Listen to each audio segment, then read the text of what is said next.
చెప్పండి.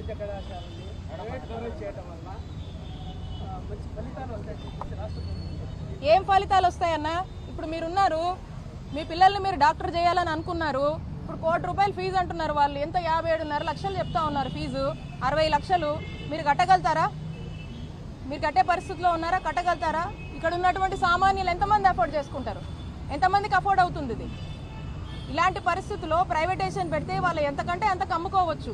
సామాన్యుడికి డాక్టర్ విద్య అనేది దూరం చేసే ఒక ప్రయత్నం, ప్రైవేట్ వాళ్ళు ఇష్టానుసారంగా రేట్లు పెట్టుకొని అమ్ముకునేటువంటి ఒక ప్రయత్నం, సామాన్యుడికి కార్పొరేట్ వైద్యాన్ని దూరం చేసేటువంటి ఒక ప్రయత్నం. ఇదొక స్కామ్. దీంట్లో సొమ్ము చేసుకోవడానికే ఈ ఆలోచన చేస్తున్నారు. దీంట్లో ప్రజలకు సంబంధించినటువంటి ఆరోగ్య సేవల్ని పూర్తిగా కూడా డినై చేస్తూ, వాళ్ళకు ఆరోగ్య రంగంలో ప్రజల్ని మోసం చేస్తూ, ప్రభుత్వంగా వాళ్ళ బాధ్యత నుంచి వాళ్ళు వైదొలుగుతూ వాళ్ళ లబ్ధి కోసం చేస్తున్నటువంటి ఆలోచనలుగా మనం చూడాల్సినటువంటి అవసరం ఉంది. రైట్.